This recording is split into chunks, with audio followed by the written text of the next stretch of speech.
exactly. Lorena de crítica concreta. Yeah, I think that's it. No? Yeah, so we're based on this farm. It's 35 years organic. My dad was one of the first organic farmers ever in Greece. There was no certification agency.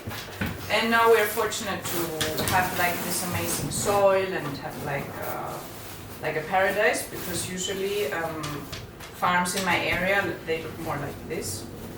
So you see chemical bottles everywhere. Literally there's like no soil, and yeah, the ground is very fucked up, and it's basically monocultures. So we're like an oasis in the middle of very, very disturbed area. Yeah, so this is how the soil usually looks like in other farms. Like you can see when moss is growing somewhere, it means there's literally no soil, because moss usually grows on stones. Like if you look outside at the house, moss grows literally on the stone. So it means there's like no soil, and nature tries to start the forest, and the forest starts by moss. It's like the first try of nature to create soil. Yeah, so you lose a lot of humidity, and there's literally no life in the soil. Our soil looks like this. It's after 35 years organic farming. Basically, the key to good soil is organic matter. So when you prune, like when you cut the branches of your trees and all this, you should leave them on the ground, but most farmers, they just burn them, so they lose organic matter every year. And then it rains, and you have a lot of erosion, so the rain just takes away the soil. And then you need to put fertilizer, and because you have nothing left in your soil. So this is how our farm looked like 5 years ago. Then what happened is that all the big trees, the orange trees, we cut them like at a base of 50 centimeters, and we grafted them, we changed the variety. And what effects this had, it was like amazing. Basically, this is how it looks like when you graft trees. You cut them like at the base here, and here you stick like branches of this variety that you want to have. It looks like this. So a wild orange tree, you can make it lime, lemon, grapefruit, winter orange, summer orange, blood orange, whatever kind of citrus you want, you can make it. This you can also do it with wild pears. You can make them like apples, you can make them like all kinds of pear varieties. I think you can even graft them, some other species. With the orange trees? Oh, with the... No. Ah, okay. Like specific fruits, you can graft on specific wild trees. I think they used to do it a lot with the grapes, no? With grapes? Yes. Yeah. Grafting, and with all kinds of trees. So what happened suddenly was that our farm, in the beginning, there were big trees, and then suddenly there were just like these trunks and some small branches. So suddenly the soil was exposed to a lot of light. And what happened then is that from everywhere on our farm, wild trees started growing. Like everywhere. Next to every orange tree, like this is the grafted orange tree, you see it's tiny, it doesn't cover any ground. Wild fig trees started growing, and also wild mulberry trees. This is, here again you see like an orange tree, and this is wild mulberries that started growing. And back, it was like the time when I took over the farm, so I had to make like a decision what to do with all these trees. People were coming and saying, hey, clean your farm, cut these trees, it's like a jungle here. And yeah, but I didn't feel like cutting them. I had no clue about food forests, about permaculture. I had never heard of it, but I followed like my instinct not to cut the trees. I mean, if you see this amazing tree, you don't feel like cutting it. Yeah, so I started asking lots of people, what should I do? Should I cut it? Should I not? What will it do with my orange trees? Nobody actually knew. Everyone was saying something different. So I just had to go with my gut feeling. And it was about the same time when I visited Often the Mountain, which is close to us. And this had burned like 11 years ago. And you see the forest is not growing back. Usually when there's like a natural disturbance, like fire or wind that like breaks down all the trees, slowly, the forest starts growing. Like it starts with smaller bushes, then a bit bigger trees. The trees, they prepare the soil for the even bigger trees. It goes like, slowly. But here you see nothing is happening. So we were trying to figure out what to do, how can we help this forest to restart, to initialize the process of the forest coming back. And at the same time, in our farm, the forest was growing, like it was becoming a forest, and it was kind of a problem. Everyone told us, cut the trees. So I started thinking this idea of, okay, they're up on the mountain, the forest should grow, but nature let it grow somewhere else, but this is a problem for us. So actually nature starts growing forests by itself everywhere. We don't need to go and put a forest somewhere. But because of the way we farm, and we don't want nature to take over and make a forest, we have problems. So we struggle a lot to bring back the forest in specific areas where obviously the soil is not ready for it.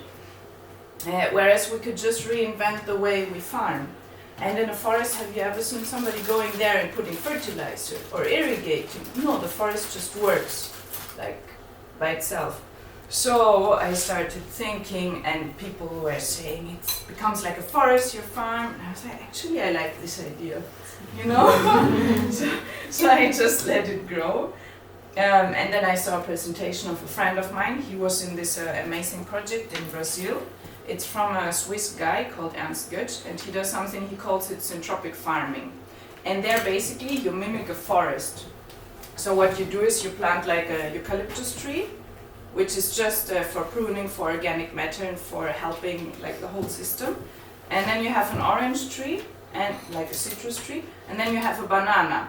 And then again, eucalyptus, orange, banana, eucalyptus, orange, banana. And the eucalyptus, it's just for providing organic matter. So he prunes super heavily his farm, like twice a year. So he has a lot of branches and leaves on the ground. So it's literally his ground is like in a forest. So he has like a thick layer of organic matter.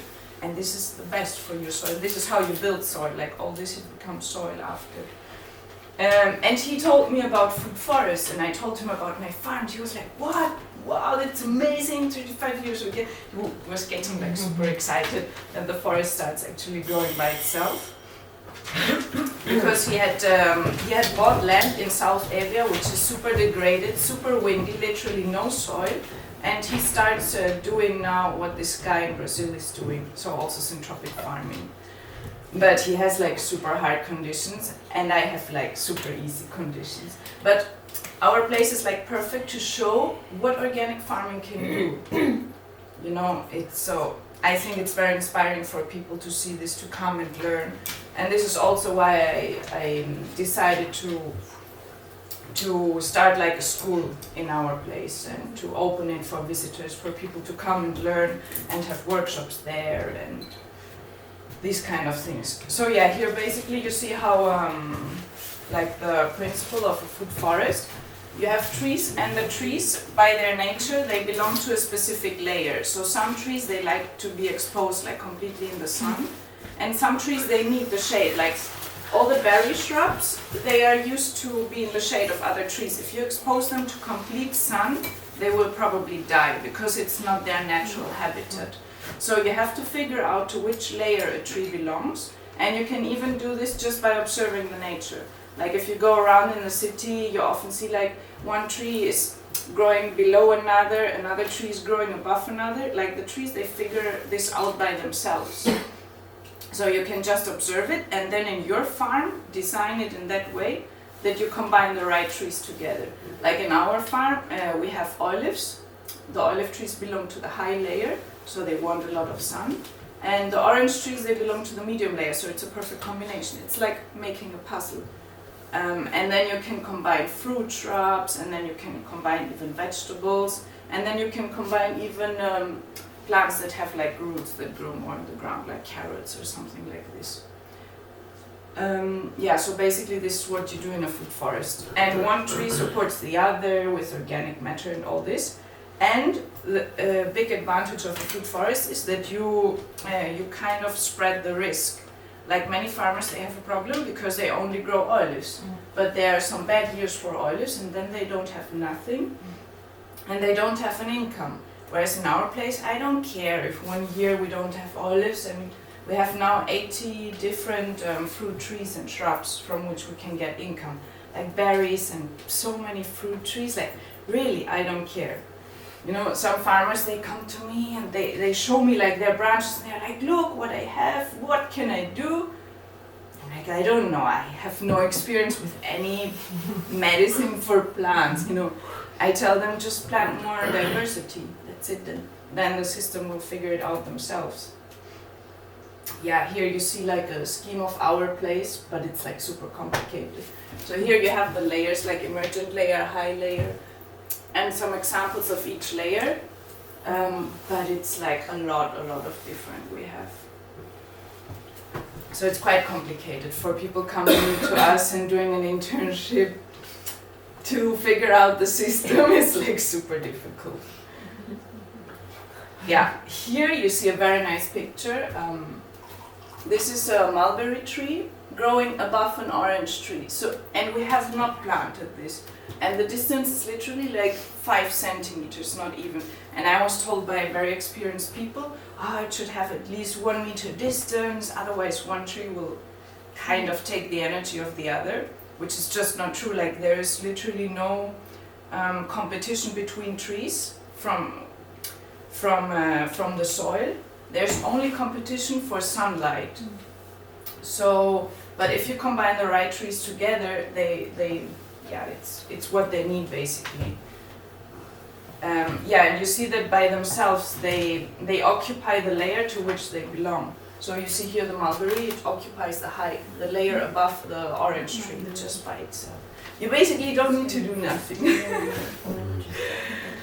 Yeah, we're organic certified, our farm. But actually already years ago, like the people that control us, they came and they're like, okay, where's your spraying thing? Where is this? Where is that? I was like, what is this? What is that? I don't have this. And the guy said, man, you're not doing farming, you're not doing nothing. But yeah, why should I? It just works by itself. And this year actually I was again checked. And I started telling the guy about food forests and all this, and he had like no clue what I was talking about. And actually he said that actually I would lose my organic certification because of what I do. Because all the trees that I have in my farm, I should have like an invoice and an organic certificate from the nursery where I got them from. But they just grew by themselves, you know, so... It's not organic. Yeah, it's not organic. And I'm like, guys, really? Okay, I don't need your certificate. And that's actually our point, you know, to many people nowadays, they don't trust the organic certification anymore. They say, yeah, okay, they are certified, but they don't trust the organic certificate, and they are right. I mean, we also have organic packaging facilities, so we buy from other organic farmers' products, which my father helped to become organic and all this. So now we continue taking their products. But sometimes we take from new farmers that we don't know, and I always do analysis on chemical residues. And it's like, I really see that so many of the organic products, they are not organic, like you find all kinds of chemicals inside there. So I know that the people that are actually suspicious, they are right. So, which is why I emphasize that you have to know your farmer. It's not enough just to check like the logos that is on there. You have to know your farmer. Who is it who's making your food? If you don't know, you can't know if he's really organic or not. But then if you know him, you also don't need a certificate anymore. So here you see we have planted strawberries. Strawberries are ground cover layer. This is low layer, it's banana, it's a pink banana. When I first saw it, I was like, what, pink banana? I didn't even know it exists. Pink banana? Pink banana, I tried one. Huh? They are amazing. I tried one here and they look like really, I don't know, they are... I've never eaten them, I just planted them, but yeah. So this is how our farm looks like. Yeah, it's like a wild jungle. And yeah, this is a mulberry tree here on the right, and mulberries are amazing for organic matter because they grow super fast, and you can prune them as heavily as you want. You can cut all the branches. The tree doesn't mind, it just sprouts back. And some trees, they are like more sensitive, you can't really prune them, but mulberry, and we're so lucky, they basically grow next to every tree themselves. So what the guys in Brazil are doing with planting eucalyptus, this and that, these trees are called support species. You know, if it's trees that are meant to support the kind of trees that you have for having your income, this is the support species. But from mulberries we also can have an income because they produce berries, and yeah, and then you can shred all the prunings, and like this they will decompose faster. If you put them like this on the ground, they will decompose very fast and become soil. This is eucalyptus, and morel mushrooms grow in our farm. And if mushrooms grow in your farm, it's a very good sign, because mushrooms, they need a soil which is like in a forest. So they need a lot of lignin, like a lot of wood. But most of the farms, they don't have any wood because they just burn all the branches. Yeah, so actually wherever you go, you should check the soil and see if you can find mycelium. Like all these white things that you see here, it's mycelium. So it's like in a forest kind of our soil. It's quite good. Like I'm super lucky. And here to remind you, this is the soil of our neighbor. So we don't have any fence or nothing. I just tell the people, man, you will realize when you're in our neighbor's land, like just looking at the soil. But some people still, they don't realize. Yeah, what we also do next to the young trees that we plant, we put even like very big logs next to the tree, because it will also decompose. It will not decompose as fast, but I think it's good to have like a diversity also on the organic matter, because if you just put like sawdust, it actually doesn't have enough air in the soil, and you can even kill the microorganisms. And what we observed after, like in introducing all these forest elements in our farm, is that we didn't only increase the biodiversity of the plants, but also of the animals and of the insects. And what you see here is actually a hole from an animal, and here are eggs. So you create also habitat for animals and insects when you start converting your farm into a food forest. Because they need all these elements to... It's like what you see on Pinterest, these insect hotels. Basically, our whole farm is an insect hotel. You should bring Pinterest. Yeah. Yeah, so we started doing workshops on our farm, and this is from an Erasmus that we did this summer. And yeah, here we make some hot compost, and yeah, we also share the principles of permaculture. I don't know if anyone is familiar with permaculture. No. Like permaculture is quite amazing. I would just sum it up like in 1 minute. Permaculture is basically a design technique which you can use in any kind of context, not only on a farm but also on a business or on any kind of social construct that you make, and you can apply it also on your life. So basically it has 3 ethics, which is kind of revolutionary to put ethics in a design thing. And the 3 ethics are earth care, people care, and fair share. So whatever you do, you should have these 3 ethics in mind.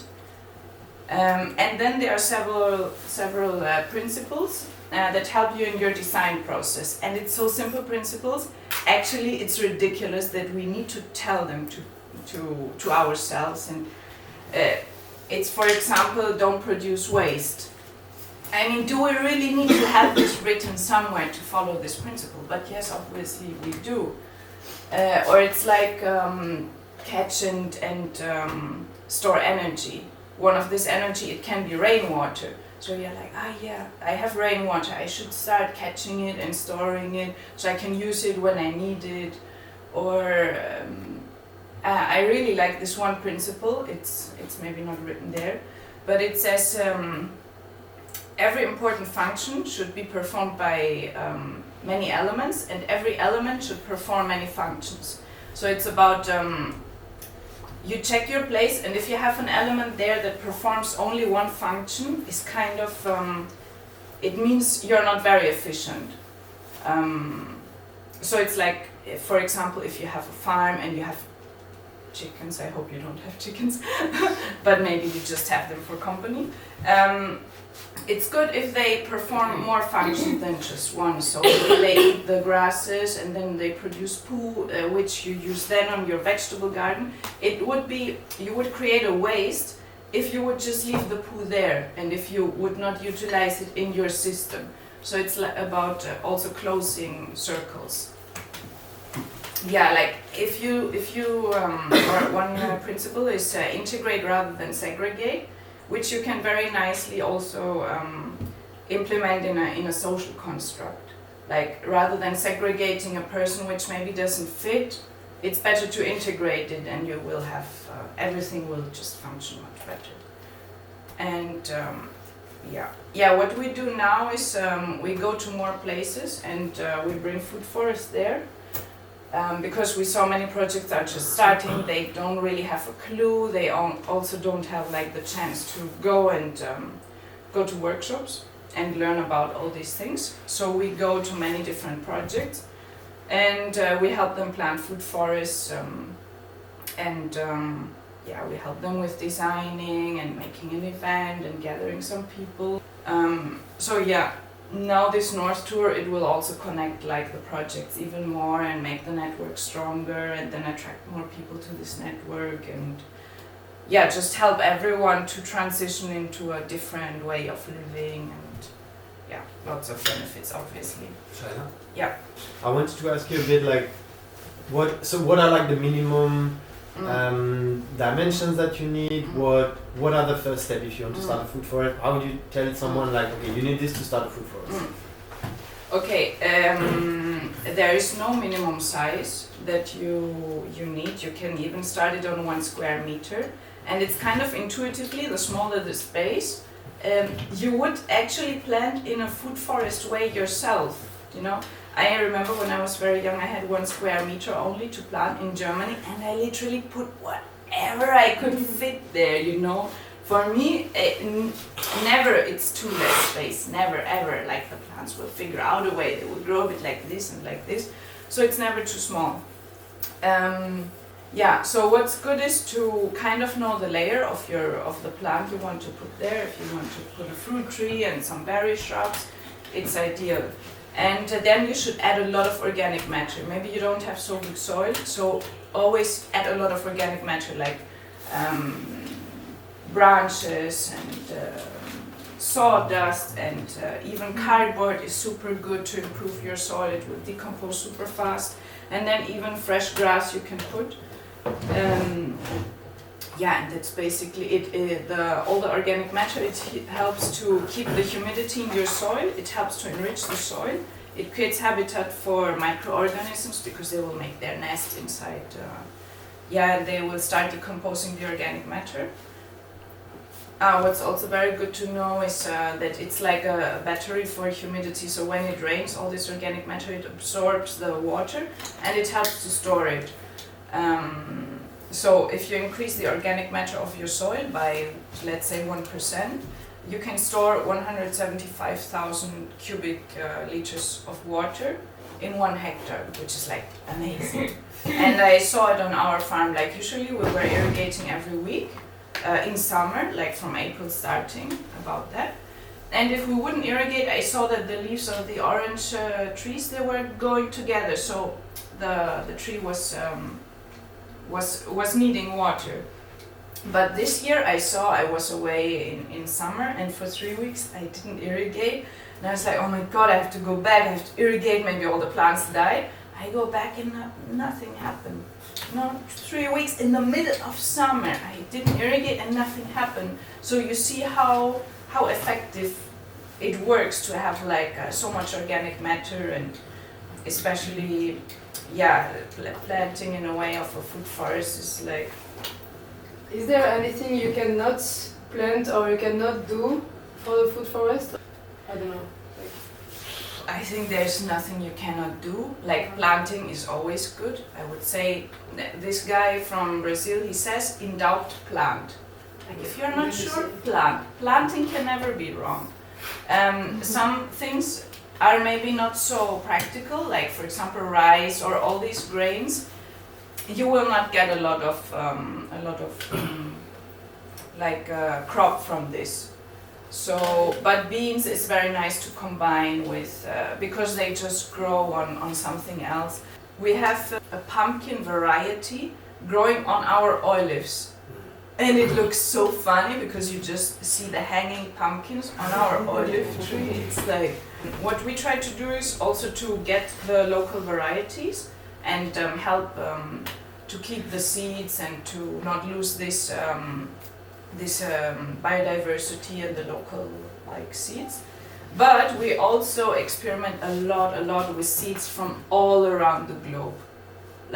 People bring us seeds from Bali, from Brazil, from Africa, and we are not racist about seeds. I mean, nature doesn't know boundaries, it doesn't know all these things. And if a seed grows in a place, it means that the place needs this plant there. I mean, nature knows if habitat is not suitable for this seed, the seed wouldn't grow.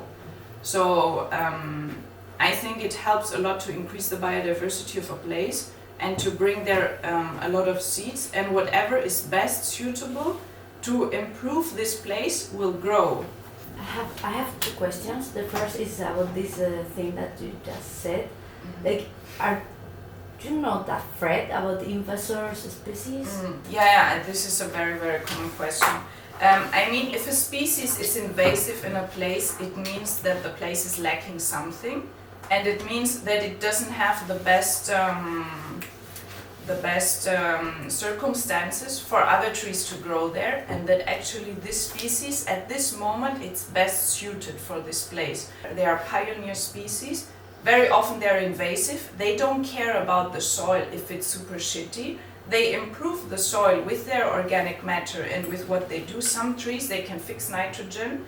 They can bring it from the atmosphere into the soil. You told me like maybe rice is not really a good idea because you won't have a lot of crops like plants for it. But do you mean we should plant rice in monoculture? Like, why is it not a good idea? Because you need more? I mean, it depends on the space, and then you have to see how you will combine it with other trees. I think every plant you have kind of to know it, like to know the shape it grows, to know like, it's like getting to know a person for me somehow, because every plant is so different. So I can't tell you the answer. You have to learn about the plant and then figure out how best to combine. But you should always have like these principles in mind, that you need to enrich your soil with organic matter and have like a closed circle. One nice permaculture principle is observe and interact. Nobody can tell you the right answer. Like in our place, I asked so many people, but I just observed, I interact, I observe. This is the best way to go. Nobody knows the right answer, and what is maybe right in Japan for rice is maybe not right for here, so you have to figure it out yourself always. Yeah, I think also, since you work on architecture and these topics, I think what is very good is to introduce food forests also in an urban environment. It's crazy how it changes the mind of the people when they realize, hey, they can have food growing in the city. Why don't we have there like lemons and edible oranges and just edible fruit? So people have like food on the street. Why do we need to buy food from a supermarket? I mean, we could just have it growing in our city, and then we would also bring people again closer to how their food is produced, where the food comes from, especially for kids nowadays growing up in the city. I think it would be amazing if there were some food forests around and they could just pick the food from the plant, which is like magic for many people. They are not used to this kind of luxury. Yeah, in this way, it's my second question. Yeah. So, this food forest, how could be fit? yeah, like we try to bring food forests everywhere. Might it be outside of the city or inside the city, you can really integrate it everywhere. We also try to bring it into schools and kindergartens now, which is kind of a nice step to bring it into the city, because parks often they are like this aesthetics and these kind of things, so people are, no, we rather want our plants there. But also very often these urban vegetable gardens, they don't know about food forests, so they could also plant like more perennial plants, like plants that live longer than 1 year, because usually the vegetables, they just live 1 year, so you have to replant them, and permaculture is about permanent culture. So you try to go for plants that live like for many years, and you don't have to do the work again and again. Yeah. And for example, we are building a green roof here. How we can adapt this kind of thing? Like it could be it's too crazy because no, it's not crazy. I'm not sure in terms of the weight and how much soil there will be, so we have to choose plants that don't need like so deep soil, but there are a lot that you can use. So I would just start planting berry shrubs for sure, and all kinds of vegetables and leafy greens, and just put also a lot of seeds there and see what grows, what fits there best. And so, yeah. I think to put trees there will be kind of impossible, because also the roots, they can like destroy the roof. Like the roots of a tree, they are quite strong. Yeah, so I would go like for berry shrubs and for all kinds of vegetables, and leafy greens also. Many leafy greens, they are kind of pioneer also. You see some, they grow literally on gravel, and they are edible. So they don't care about bad soil or about little soil, and they are super healthy also. So nature has the perfect plant for every circumstance, every roof, every whatever, and it will be super medicinal, like superfood. Every food is superfood, yeah. Yes, you know. You were talking about chicken at one moment, and about also animals that are slowly arriving. Like, do you think food forests can be combined with like just inviting some animals to go and to grow there, and like, is it combining, not to eat them or not to use them for eating, but just more for working with the food forest? Yeah, for many people combine it. They have animals also in their system, because actually the animals are very good in improving the soil, in decomposing organic matter. They eat the grass and they literally decompose it, and they poo fertilizer. Yes. So many people really they integrate them in the system. But yeah, you can also just like in our place, we don't have a fence, so animals can slowly come by themselves and inhabit the place.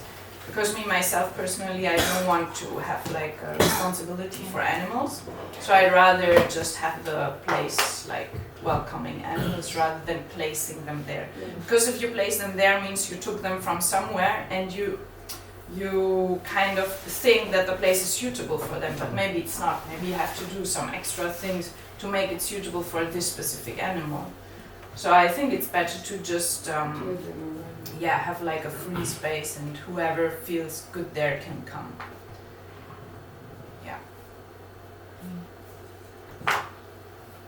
Thank you. Good. Thank you very much.